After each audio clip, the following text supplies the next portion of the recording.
Bismillahirrahmanirrahim. Assalamualaikum warahmatullahi wabarakatuh. Apa kabar semuanya? Alhamdulillah, luar biasa, Allahu Akbar. Kakak harap kalian semua selalu sehat. Amin. Masih tetap semangat kan? Alhamdulillah. Anak soleh dan solehah yang selalu gemar dan selalu bersungguh-sungguh ingin belajar dan menuntut ilmu. Baik adik-adik sekalian, pada kesempatan kali ini kita akan membahas Al-Quran hadis tentang surat Al-Alaq. Namun sebelum itu, mari kita awali dengan berdoa. Mudah-mudahan dengan kita berdoa, Allah selalu memberikan rahmatnya kepada kita semua. Kita yang lagi belajar diberi kepahaman dan dimudahkan dalam belajar. Berdoa dimulai. Amin. Baik, sebelum lanjut ke pembelajaran, kakak akan mengabsen terlebih dahulu ya. Alhamdulillah hadir semua ya. Adik-adik, apakah sudah siap untuk belajar? Alhamdulillah, bagus. Jika sudah, yuk buka bukunya tentang surat Al-Alaq. Apa yang adik ketahui tentang surat Al-Alaq? Mari kita belajar bersama-sama tentang surat Al-Alaq ya adik-adik. Sebelum Islam datang, masyarakat Arab sangat gemar melakukan perbuatan maksiat dan melanggar perintah Tuhan. Oleh sebab itu, pada saat itu juga disebut dengan zaman jahiliyah.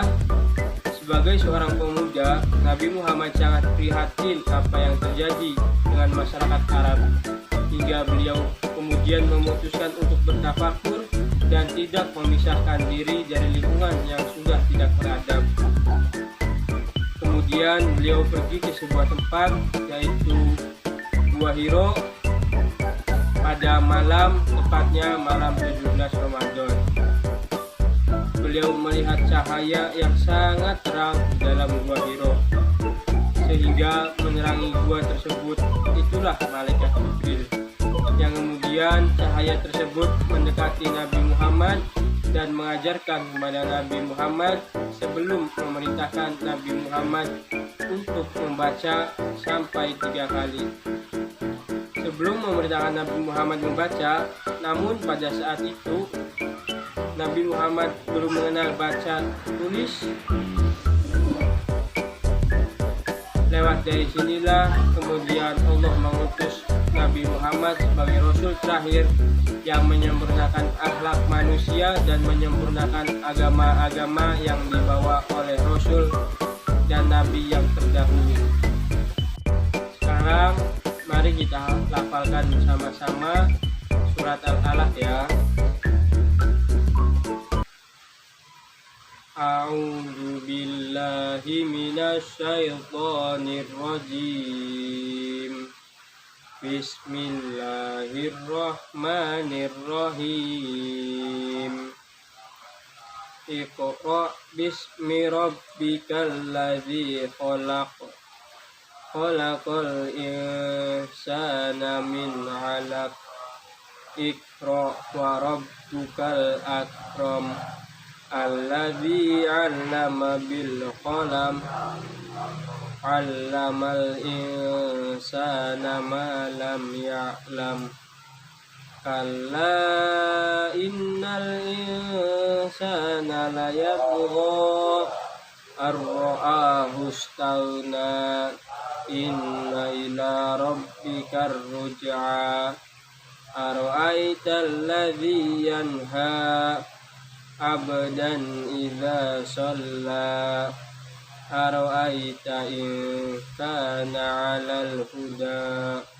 au amara bittaqwa ara'aita in kadzdzaba wa tawalla alam ya'lam bi anna Allaha yara kalla la illam yantahi lanasfa'an bin nasiyatin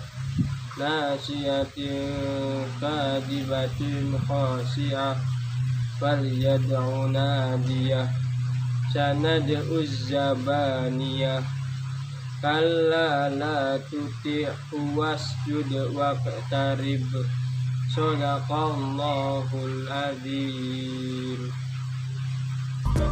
Baik adik-adik, selanjutnya surat Al-Alaq adalah surat yang ke-96 setelah surat At-Tin dan sesudah surat Al-Qadr, yang di dalamnya terdapat wahyu yang pertama kali turun, yaitu ayat 1 sampai 5. Ayat ini bertepatan dengan malam 17 Ramadan. Oleh karena itu kita belajar peringati dengan malam Nuzulul Quran.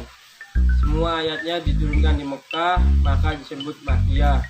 Dinamakan Al-Alaq diambil dari ayat kedua yang artinya segumpal darah. Dalam ayat 1 sampai 5 kita diperintahkan untuk membaca. Hal ini kita dituntut untuk mempelajari ilmu pengetahuan, baik ilmu umum maupun ilmu agama. Apabila saat ini berkembang teknologi yang begitu pesat, maka kita sebagai orang muslim harus menguasai teknologi. Kita jangan merasa puas terhadap ilmu pengetahuan yang kita peroleh, namun karena ilmu pengetahuan itu kita sangat luas, kita dituntut untuk mencari dan menguasainya. Di samping itu, dengan menguasai ilmu pengetahuan, iman kita kepada Allah Subhanahu wa Ta'ala akan semakin tebal. Ayat selanjutnya berisi peringatan kepada Abu Jahal yang pernah melarang Nabi Muhammad untuk melaksanakan sholat. Bahkan Abu Jahal mengancam untuk menginjak leher dan membenamkan wajah Nabi Muhammad SAW ke tanah apabila ia mendapati Rasulullah sholat. Namun pada kenyataannya, setelah Abu Jahal melihat Nabi Muhammad sedang sholat, ia mundur, tidak berani mendekati Rasulullah, apalagi sampai menginjak leher dan membenamkan wajahnya di tanah. Manusia seringkali melupakan dari Allah. Ketika manusia merasa dirinya kaya dan berkecukupan, bahwa ia menjadi takabur dan menganggap orang lain remeh. Karena merasa orang lain tidak ada yang mampu menandinginya, Allah Subhanahu wa Ta'ala pasti memberikan azab bagi orang yang merintangi orang lain yang ingin berbuat baik dan beribadah di akhirat kelak. Pada ayat terakhir berisi larangan untuk mengikuti perilaku orang jahat dan berisi perintah untuk mendekatkan diri kepada Allah dan beribadah kepada Allah. Oke, adik-adik sekalian, mungkin cukup ini saja penjelasan tentang surat Al-Alaq. Sekarang coba kalian tulis kembali tentang surat Al-Alaq dengan baik dan benar. Setelah kalian semua selesai menulis, boleh kalian beres-beres bukunya dan dimasukkan ke dalam tasnya masing-masing ya. Alhamdulillah, pembelajaran kita hari ini sudah selesai. Kita akan berjumpa kembali di minggu yang akan datang. Tetap semangat belajarnya, jangan lupa belajar di rumah dan jangan lupa jaga protokol kesehatan. Mohon maaf dari kakak apabila ada kesalahan, baik disengaja ataupun tidak disengaja. Mari kita tutup pembelajaran hari ini dengan mengucap hamdalah bersama-sama. Alhamdulillahirrahmanirrahim. Allahumma muwaffiq ila aqwamit thoriq. Wassalamualaikum warahmatullahi wabarakatuh.